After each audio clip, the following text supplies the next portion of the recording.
Halo semuanya, nama saya Emilia Felicia dari jurusan Accounting NIM 01060423100014. Jadi di video hari ini saya akan menjelaskan mengenai perusahaan dagang dan juga jurnal-jurnalnya. Perusahaan dagang adalah sebuah perusahaan yang membeli barang dagang dari tempat lain, kemudian dijual lagi, dan dalam kejadian tersebut akan muncul akun HPP atau COGS, yaitu harga pokok penjualan. Dan juga dalam perusahaan dagang dikenal FOB ada dua, yaitu destination point dan shipping point. Perbedaannya adalah kalau FOB destination point, yang menanggung ongkir adalah yang penjual. Kalau FOB shipping point, yang menanggung ongkir itu pembeli. Dan juga dalam perusahaan dagang ini ada term of payment atau syarat pembayaran.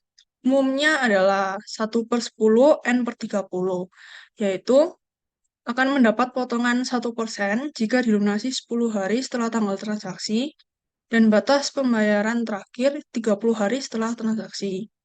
Lalu juga ada 2/10 N/30, itu mendapat potongan 2% kalau dilunasi 10 hari setelah tanggal transaksi, dan juga batas akhir pembayarannya 30 hari setelah tanggal transaksi.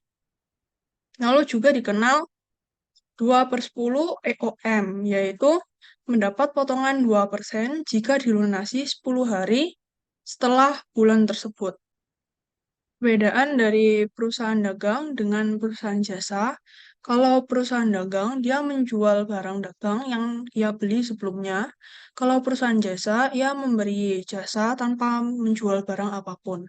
Lalu juga laporan keuangan perusahaan dagang, ada dua metode, yaitu perpetual dan juga periodikal.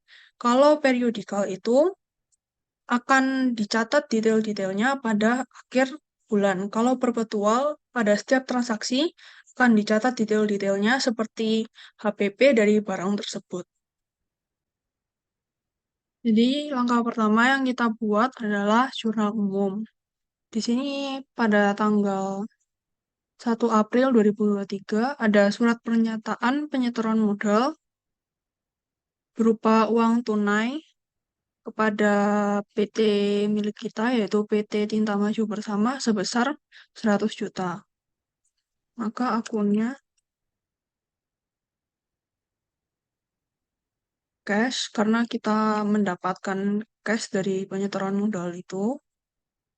Dan juga kreditnya adalah share capital ordinary atau modal sebesar 100 juta.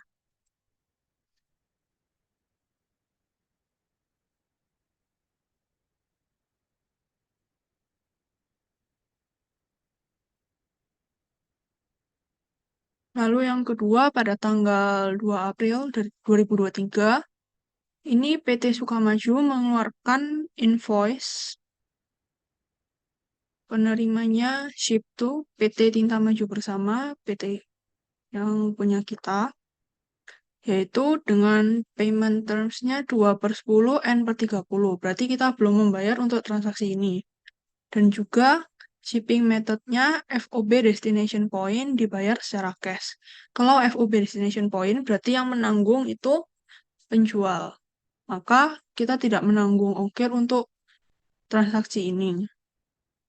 Di sini juga disertakan surat jalan untuk pengiriman barang tersebut, yaitu 35 pieces tinta print.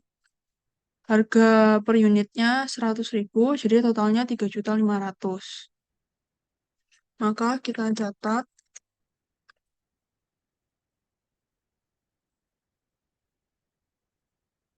yaitu karena ini perusahaan dagang dan juga kita menjualnya tinta print, berarti tinta print itu termasuk inventory. Dan karena di sini masih ada payment terms, berarti kita belum bayar, berarti kita masih hutang, berarti account payable sebesar 3.500.000.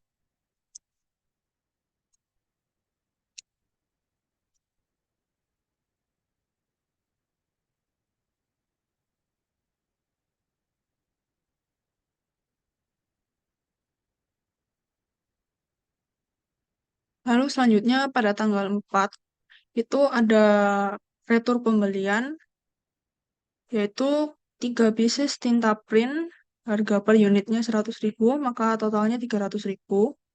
Di sini kita ada PT Tinta Maju, ada PT Sukamaju. PT Sukamaju ini transaksi pada tanggal 2. Karena sebelumnya kita membeli dari PT Sukamaju ini, berarti returnya retur pembelian. Untuk jurnalnya,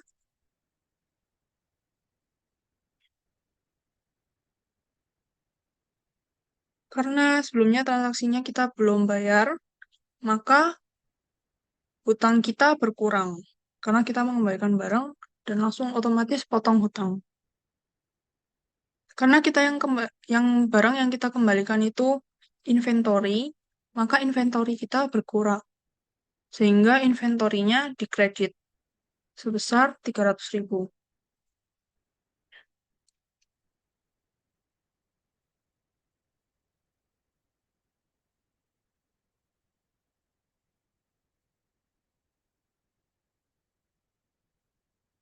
Lalu selanjutnya pada tanggal 5 April 2023, di sini PT Gading Murni mengeluarkan invoice kepada PT kita,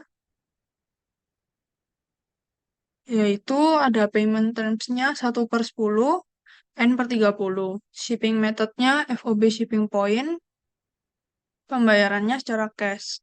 Kalau FOB shipping point berarti pembeli yang menanggung ongkirnya, dan pada transaksi ini kita menjadi pembeli, maka kita menanggung biaya ongkir dari transaksi ini, yaitu tinta print sebanyak 6 pieces, harga per unitnya 150.000, totalnya 900.000, dan biaya transportnya 80.000, jadi total beserta ongkirnya 980.000.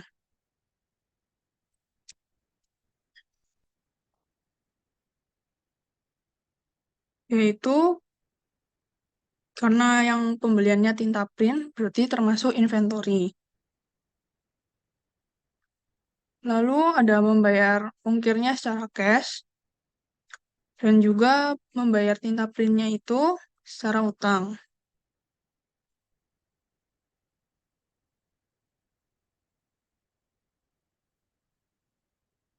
Membayar ongkirnya secara cash sebesar 80.000, lalu hutangnya kita 900.000. Untuk inventorinya kita isi 980.000. Kenapa diisinya 980.000 bukan 900.000 saja? Kalau kita isinya hanya 900.000 saja, maka nanti ongkirnya ini seakan-akan tidak terlihat, dan ketika kita jual bisa mengalami kerugian karena kita ada beban ongkir tapi tidak kita masukkan, jadi tanggungannya kita tuh semakin banyak. Jadi untuk ongkir dalam saat pembelian harus dimasukkan ke dalam inventorinya. Kalau tidak akan mengalami kerugian.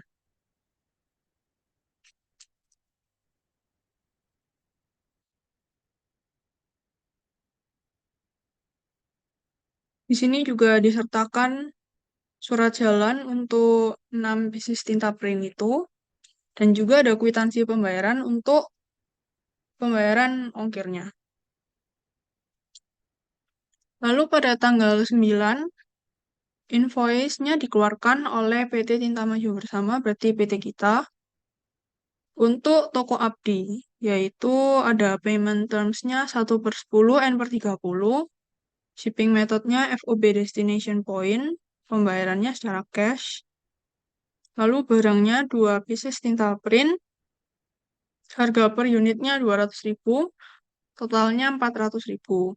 Kalau FOB destination point berarti penjualnya yang menanggung ongkir. Dan pada transaksi ini kita sebagai penjual, maka kita yang menanggung ongkirnya.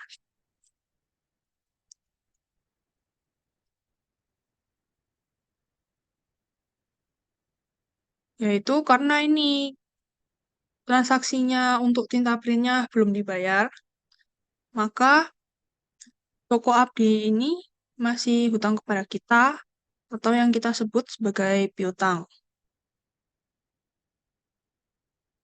Dan juga di sini ada beban ongkir penjualan untuk ongkirnya, lalu juga ada penjualan barang dagang, karena kita menjual barang dagang, dan juga ada cash.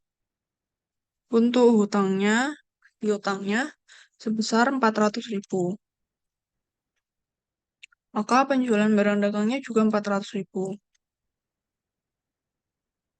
Di sini ada surat jalannya dan juga ada kwitansi pembayaran. Di sini jumlahnya 50.000. Maka untuk beban ongkir penjualannya sebesar 50.000. Dan cashnya untuk membayarnya 50.000.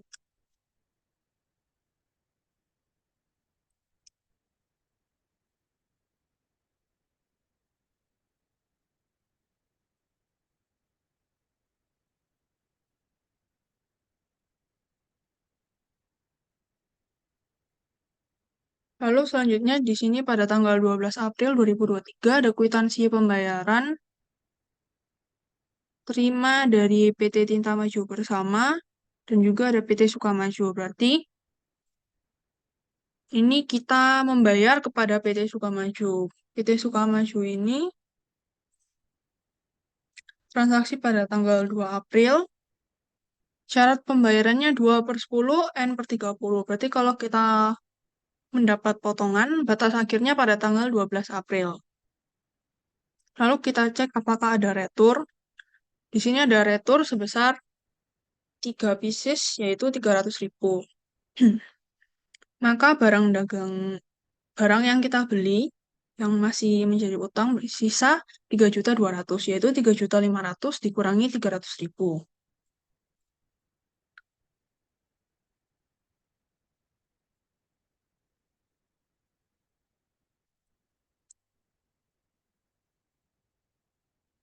Karena kita transaksinya tanggal 12 April, maka kita masih mendapat potongan, yaitu account payable. Account payable-nya di debit karena kita membayar utang kita. Lalu membayarannya menggunakan cash, berarti cash-nya berkurang.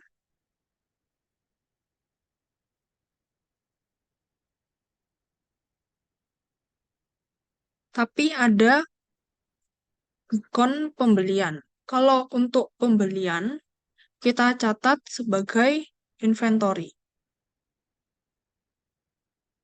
yaitu 3.200.000.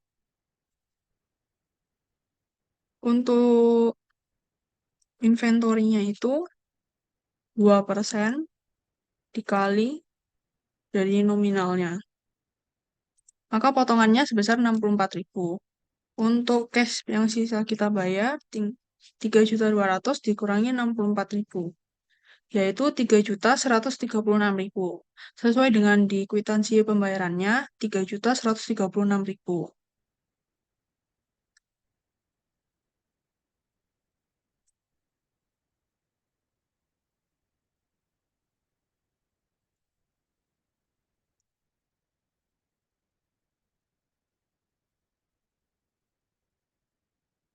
Lalu selanjutnya transaksi pada tanggal 14 April 2023, yaitu PT Tinta Maju Bersama mengeluarkan invoice kepada Toko Makmur, yaitu tinta print sebanyak 6 pieces, harga per unitnya 200.000, totalnya 1.200.000. Ada payment terms-nya 2/10 N/30, shipping methodnya FOB shipping point, pembayaran secara cash. Kalau FOB shipping point berarti yang menanggung ongkirnya itu pembeli. Maka pada transaksi ini kita tidak mencatat untuk beban ongkirnya karena bukan kita yang membayar.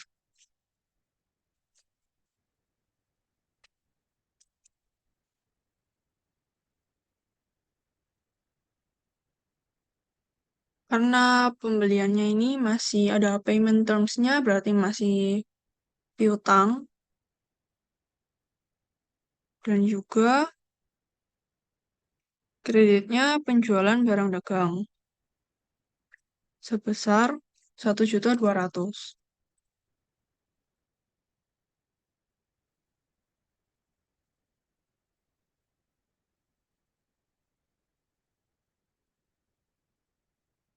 Ada surat jalannya untuk barang tinta print 6 pieces ini.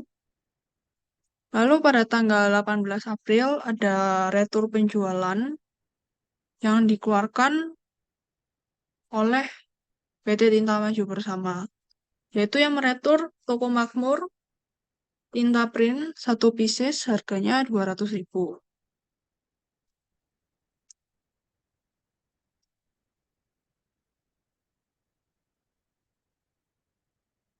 Yaitu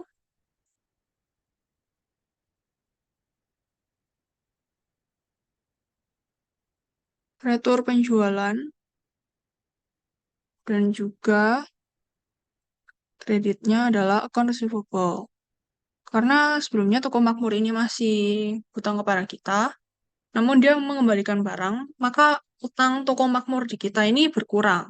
Jadi, piutangnya dikredit sebesar 200.000.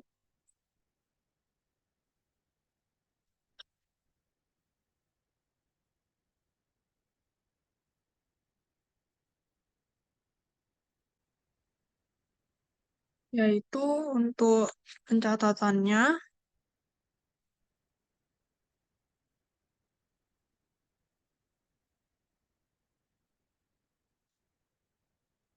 karena sebelumnya kita hutang kepada PT Garing Murni, lalu kita lunasi, berarti hutang kita berkurang. Kalau hutang berkurang itu di debit.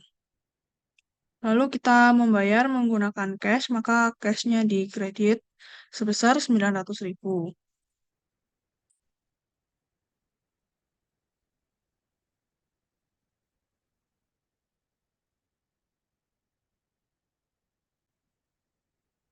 Lalu selanjutnya pada tanggal 21 April ada kwitansi pembayaran terima dari toko Makmur sebesar 980.000. Yang dimana sebelumnya toko Makmur membeli sebesar 1 juta dan ada potongan pembayaran sebesar 2% karena dilunasi sebelum batas tanggalnya, yaitu cash karena toko Makmur membayar secara cash. Lalu juga ada diskon penjualan dan karena dia melunasi piutangnya, maka piutangnya berkurang di kredit. Piutangnya sebesar 1 juta. Lalu untuk diskon penjualannya itu 2% dari total piutangnya. Untuk cashnya 1 juta dikurangi diskonnya.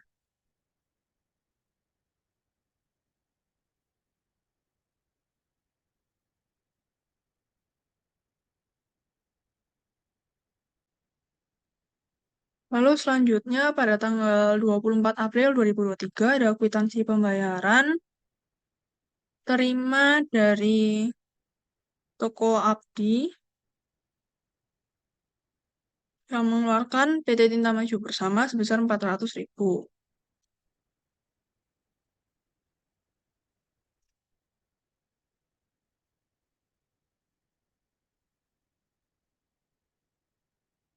Toko Abdi transaksi pada tanggal 9 April 2023. Lalu syarat pembayarannya 1/10 berarti akan mendapat potongan batas terakhirnya pada tanggal 19 April. Yaitu transaksinya sebesar 400.000. Lalu kita cek apakah ada retur.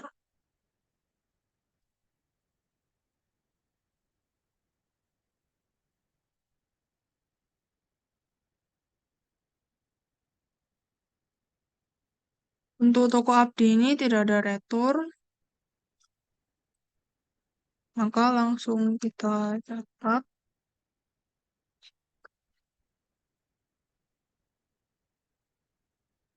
yaitu karena toko Abdi membayar secara cash, berarti cash kita bertambah.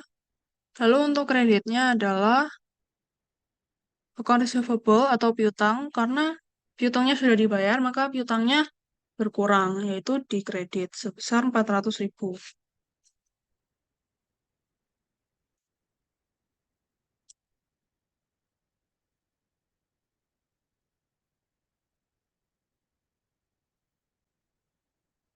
Lalu selanjutnya PT Gading Jaya pada tanggal 30 April 2023, yaitu kita membeli dua buah meja kepada PT Gading Jaya, harga per mejanya 140.000, maka totalnya 280.000. Untuk pembelian meja ini termasuk peralatan atau equipment. Kenapa tidak dimasukkan ke inventory? Karena pembelian meja ini untuk kita pakai sebagai peralatan kita, bukan untuk kita jual.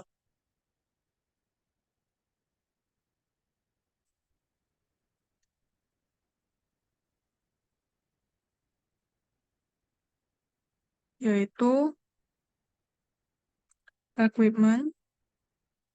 Di sini langsung disertai kwitansi pembayaran sebesar 280.000, maka kita membayar menggunakan cash secara langsung, yaitu sebesar 280.000.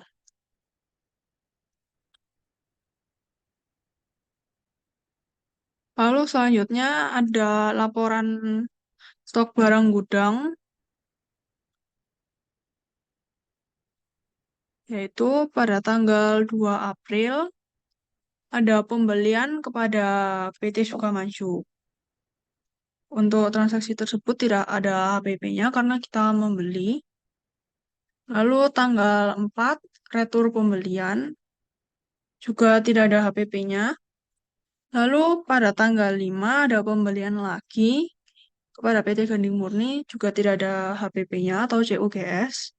Lalu pada tanggal 9 April penjualan kepada Toko Abdi. Pada transaksi penjualan itu ada HPP-nya karena sebelumnya kita membeli barang lalu kita jual lagi, maka ada harga yang harga pokok penjualan dari barang tersebut, yaitu pada tanggal 9 April, tinggal kita insert,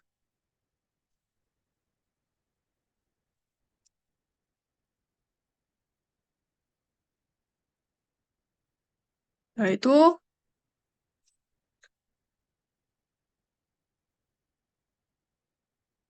karena ini penjualan, maka inventorinya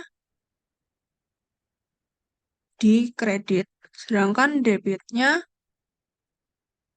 COGS atau HPP. Kenapa inventorinya yang dikredit? Karena kita menjual barang, maka inventory kita keluar.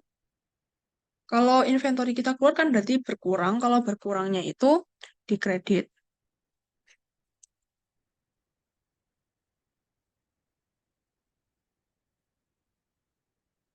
yaitu sebesar kita menjualnya 2 pieces, kita jual dengan harga 200.000. Tapi sebelumnya kita membelinya harganya 100.000.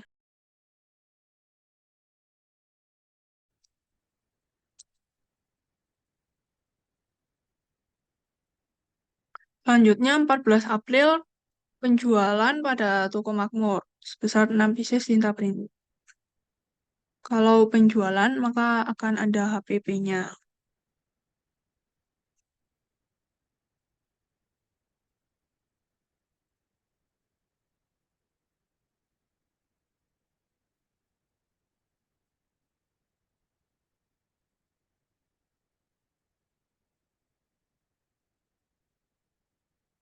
yaitu inventorinya yang dikredit karena kita menjual, maka inventory kita berkurang. Lalu debitnya CUGS atau HPP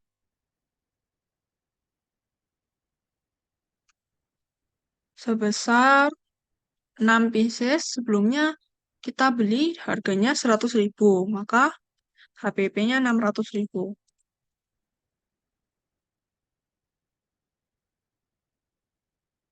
Selanjutnya tanggal 18 April ada retur penjualan dari toko Makmur. Toko Makmur mengembalikan barang kepada kita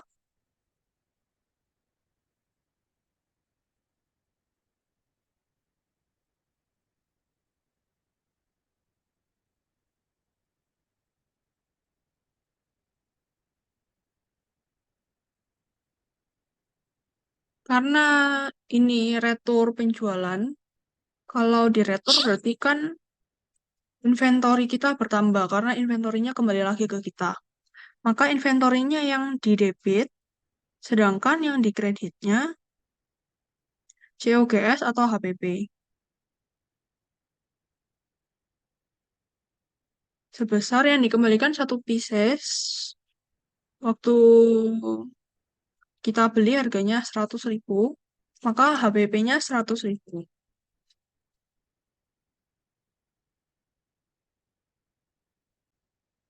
Jadi itu adalah cara membuat jurnal umum menggunakan metode perpetual. Selanjutnya kita akan membuat buku besar menggunakan pivot table. Untuk caranya sama seperti membuat buku besar pada perusahaan jasa, seperti di video pertama. Yaitu akun, difilter, tanggal, debit, kredit.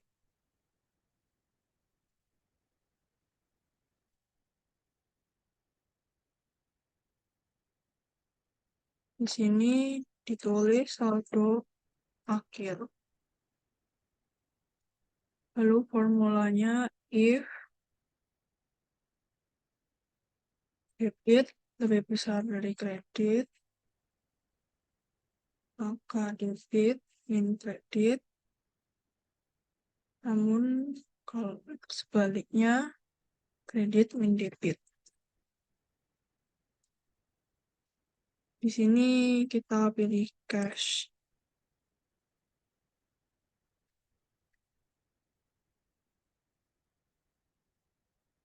Lalu karena di sini ada yang blank, tinggal kita refresh. Lalu untuk akun-akun selanjutnya, tinggal kita copy, lalu kita paste. Lalu kita pilih untuk akun selanjutnya.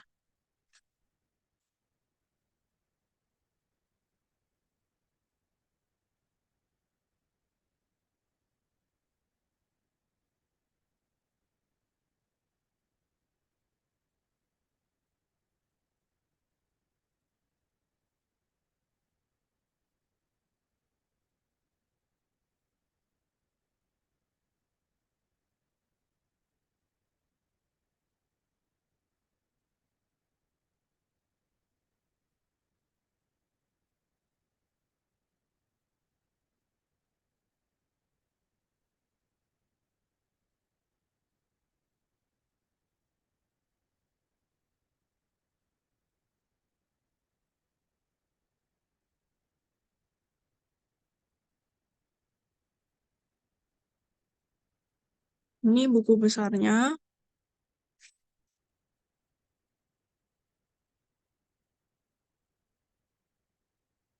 Selanjutnya, kita akan membuat neraca saldo. Caranya sama.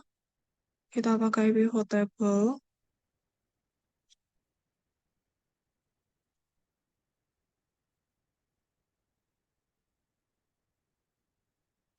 Yaitu akun, debit, lalu kredit.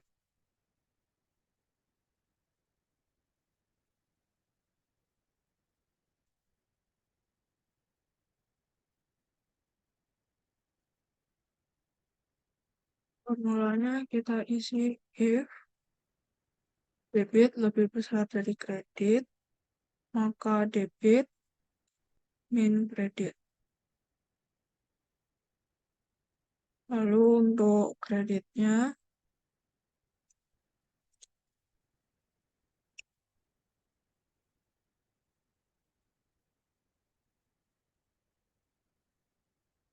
if kredit lebih besar dari debit, maka kredit min debit.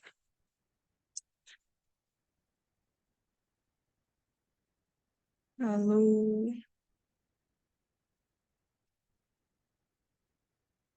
ini kita hide.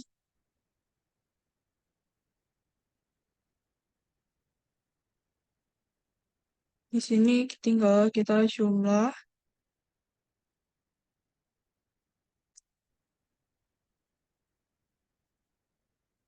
Jadi ini cara membuat neraca saldo. Selanjutnya kita akan membuat laporan laba rugi menggunakan metode perpetual, yaitu di sini ada penjualan,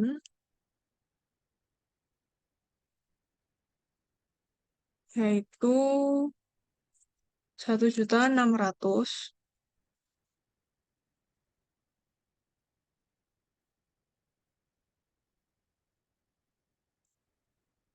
Lalu juga ada beban ongkir penjualan, namun itu akan masuk ke beban-beban usaha. Lalu ada retur penjualan, juga ada diskon penjualan,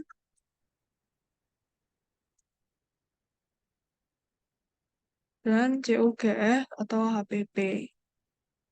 Di sini kita bisa pakai rumus sum if, yaitu range-nya kita pilih akunnya, kriterianya yang kita mau cari, lalu sum range-nya angkanya. Di sini tinggal kita kunci,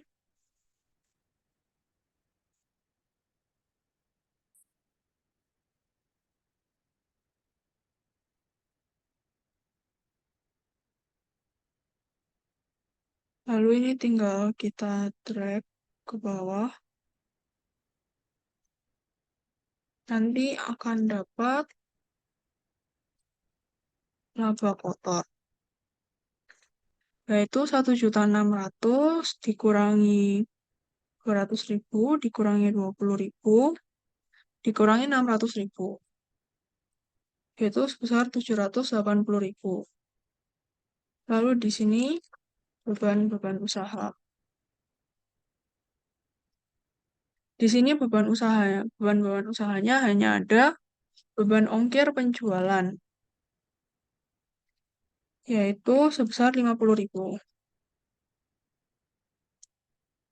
Maka laba usahanya atau laba netonya yaitu 780.000 dikurangi 50.000, yaitu 730.000.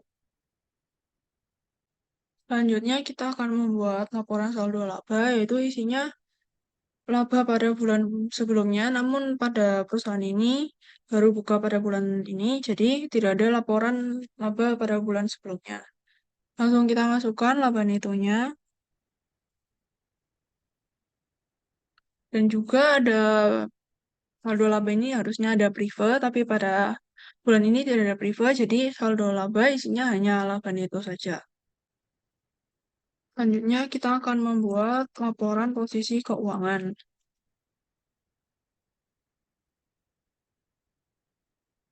Yaitu yang pertama, aset, yang isinya ada cash, account receivable, inventory, equipment.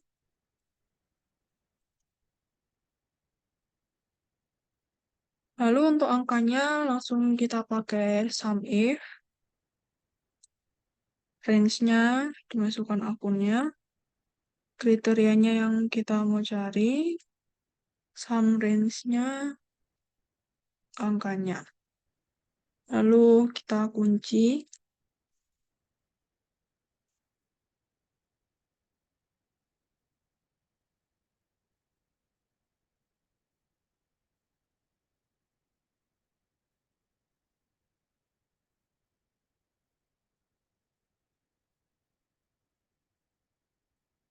Lalu ini tinggal kita drag ke bawah.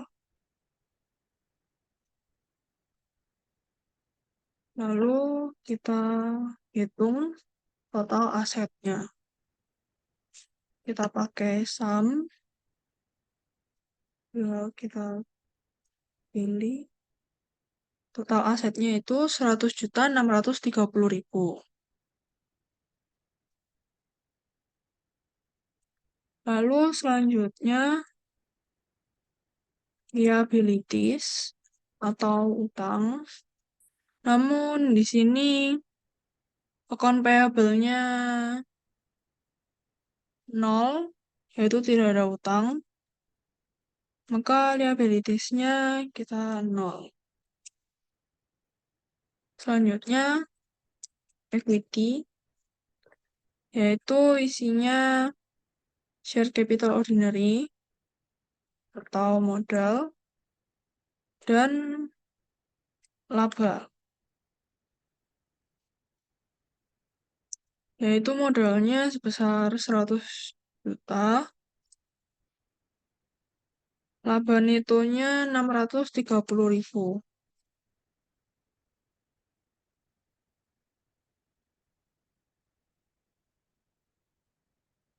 Jadi untuk total equity-nya yaitu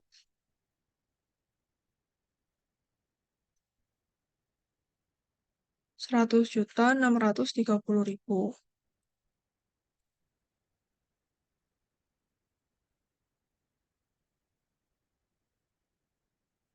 Maka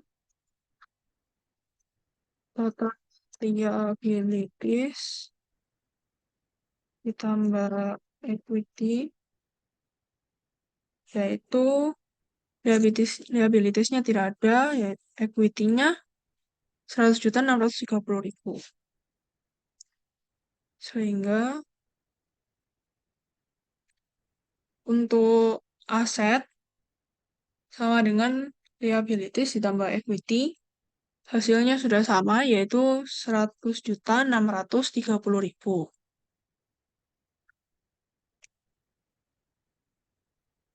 Selanjutnya kita akan membuat laporan arus kas,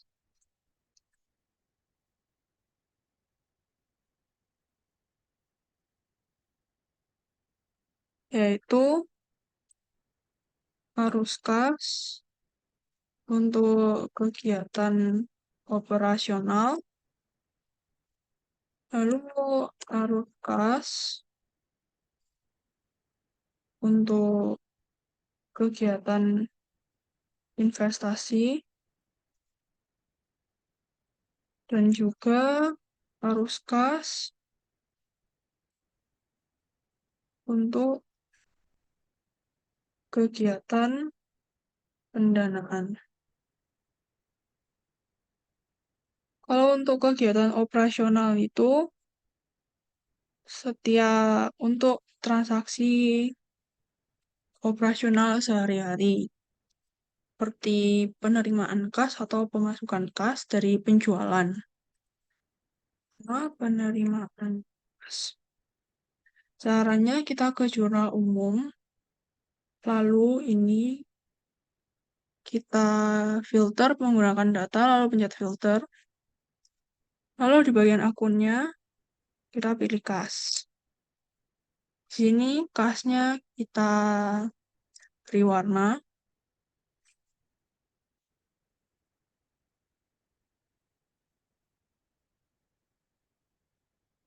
Lalu setelah itu kita kembalikan ke select all. Di sini tanggal 1 ada cash dari modal, tidak kita catat. Lalu kita cari untuk penerimaan kas dulu, yaitu tanggal 21 April ada penerimaan kas sebesar 980.000 dan juga 24 April sebesar 400.000. Maka penerimaan kasnya sebesar 1.380.000.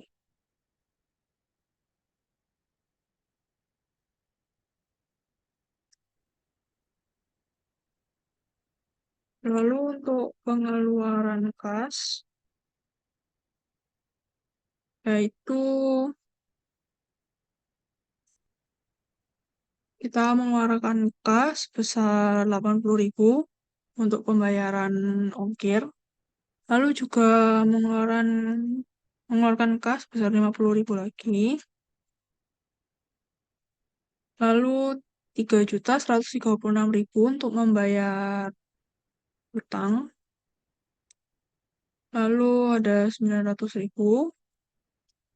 dan juga 280.000 untuk pembelian equipment. Itu mengeluarkan kas sebesar 4.446.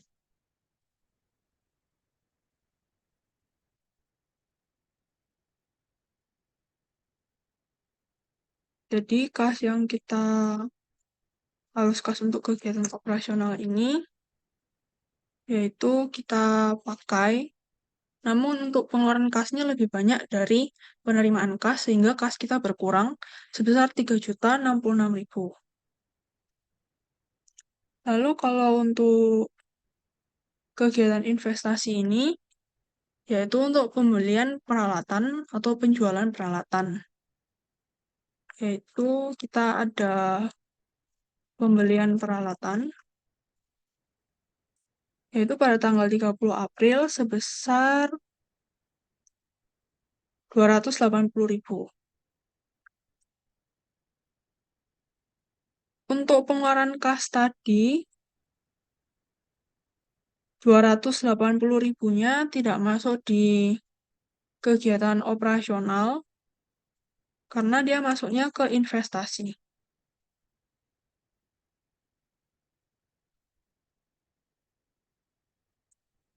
Yaitu jadinya kas kita min 2786.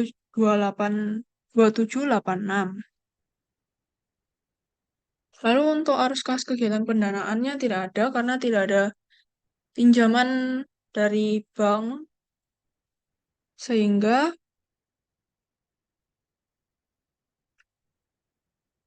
pengeluaran kas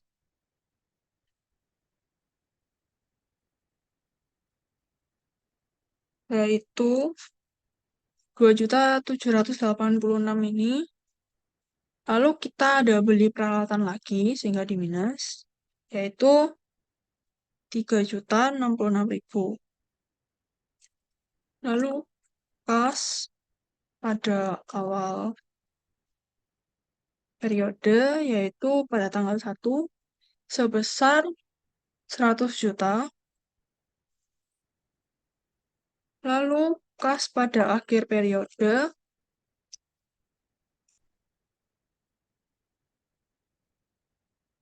yaitu sebesar 96.934.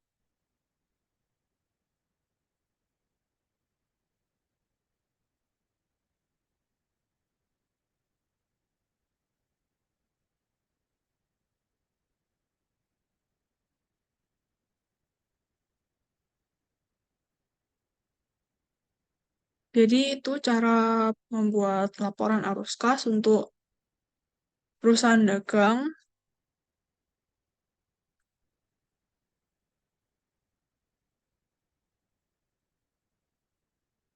Jadi itulah cara membuat jurnal dan laporan-laporan untuk perusahaan dagang. Sekian dari saya, terima kasih.